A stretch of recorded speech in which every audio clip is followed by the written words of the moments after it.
کہ حضور کے شانے پہ کسی کو جگہ مل جائے۔ خاتم النبیین، سید المرسلین، امام المرسلین، حبیب کبریا صلی اللہ علیہ وآلہ وسلم۔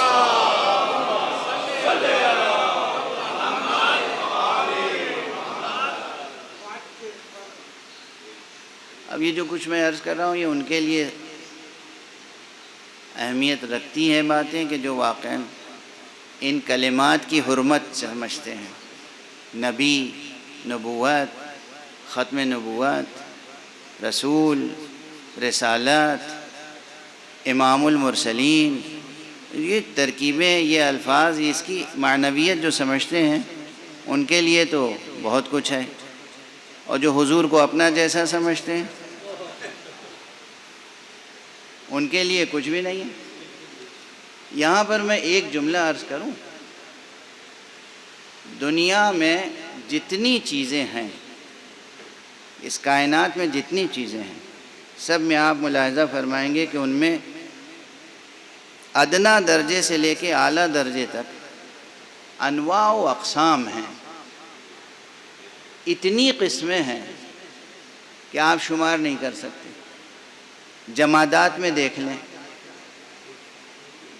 جمادات، صحرا میں ریت کے ذرے جمادات ہیں، پہاڑ میں بڑی بڑی چٹانیں جمادات ہیں، اور پہاڑ کے دل میں جگہ پانے والے جواہرات، یہ عقیق، یاقوت، فیروزہ، یہ بھی جمادات ہیں۔ جمادات ہیں نا؟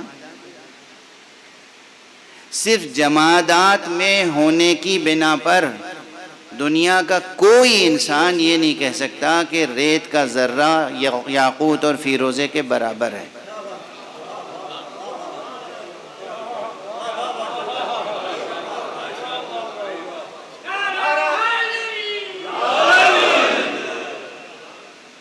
بھئی یہ بھی جمادات میں ہے اور یہ بھی جمادات میں ہے اور یہ بھی جمادات میں ہے۔ دنیا کا کوئی عقل مند، دنیا کا کوئی باخرد، دنیا کا کوئی باہوش انسان ریت کے ایک ذرے کو ایک یاقوت کے دانے کے برابر نہیں ٹھہرا سکتا۔ یہ کیسا مسلمان ہے جو ایک معمولی انسان کے برابر پیغمبر کو ٹھہراتا ہے؟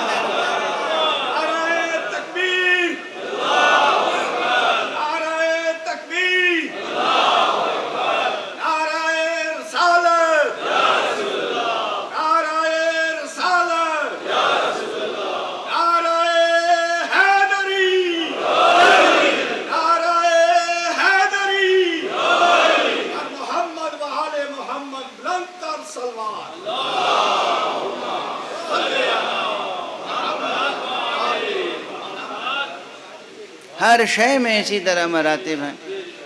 جمادات کی اپنی دنیا ہے، اس میں مراتب ہیں۔ نباتات کی اپنی دنیا ہے، اس میں مراتب ہیں۔ ایک پرکاہ سے لے کر، یعنی گھاس کی ایک پتی سے لے کر، اور جو بڑے بڑے درخت ہیں اور پھولوں کے پودے ہیں اور پھلوں کے درخت ہیں، سب برابر ہیں، کوئی برابر نہیں کہہ سکتا۔ اور اسی طرح حیوانات میں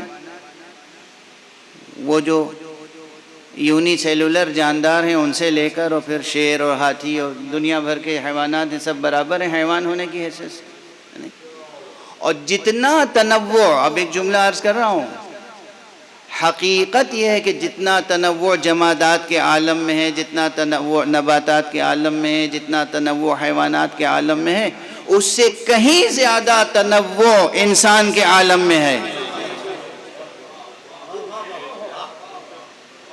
کہیں زیادہ۔ ایک معمولی انسان سے لے کر اور ایک انسان کامل تک اتنے مراتب ہیں، اتنا فاصلہ ہے کہ عقل انسانی اس فاصلے کا درک نہیں کر سکتی۔ تو کہاں ایک معمولی انسان اور کہاں ایک انسان کامل، خاتم النبیین، امام المرسلین صلی اللہ علیہ وآلہ وسلم۔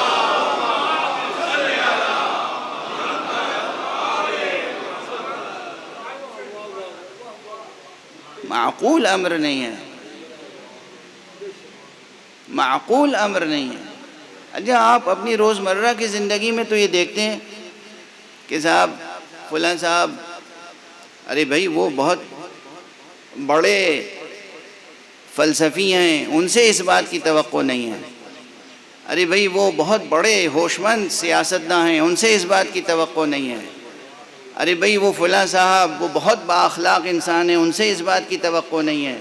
یعنی آپ اپنے گروہ میں کسی کو اگر ذرا سا بھی کسی علم میں، ہنر میں، فضل میں، کمال میں، کردار میں، وصف میں اگر بلند سمجھتے ہیں تو اس سے بہت سی چیزوں کی نفی کرتے ہیں، اس کی تنزیہ کرتے ہیں، اس کی تنزیہ کرتے ہیں. اور یہ تنزیہ، یہ مقام ختم نبوت پہ جب پہنچتے ہیں تو یہ آداب فراموش ہو جاتے ہیں.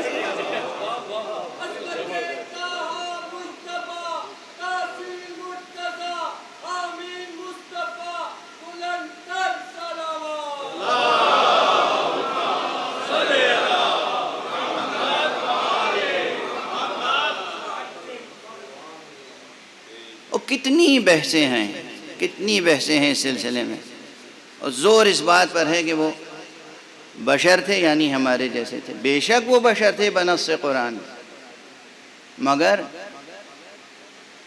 وہ ہمارے جیسے نہیں تھے. بالکل اسی طرح جیسے ریت کا ایک ذرہ یاقوت کے برابر نہیں ہو سکتا، اسی طرح کوئی فرد بشر در یتیم عبداللہ کے برابر نہیں ہو سکتا. اب اگر ان کا مرتبہ نگاہ میں ہے، ان کی شخصیت، ان کی ذات، ان کی صفات، ان کے مقامات، ان کے مراتب، ان کے مناصب نگاہ میں ہیں، تو پھر ان کی ایک ایک بات جو ہے وہ آپ کے لیے اہم ہو جائے گی. اب یہیں پہ ٹھہر کے ایک جملہ عرض کر دوں.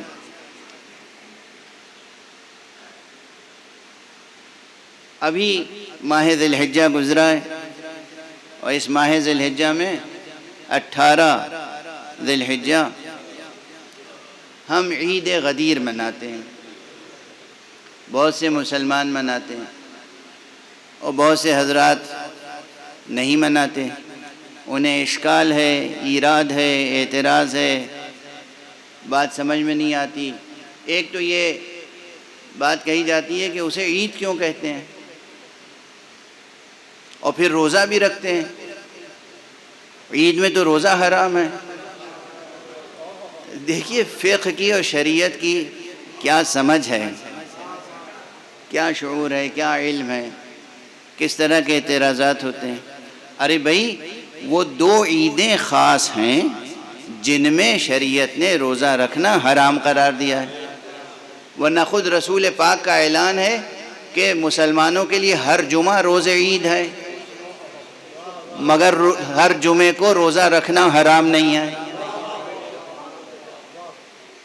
اگر کوئی شخص ملتزم ہو کہ عموماً روزہ رکھتا ہو تو وہ کیا شنبہ ہو، کیا یکشنبہ ہو، کیا جمعرات ہو، کیا جمعہ، کیا پنجشنبہ، کیا جمعہ، ہر دن روزہ رکھ سکتا ہے. جبکہ حدیث میں ہے، حضور علیہ الصلاۃ والسلام نے فرمایا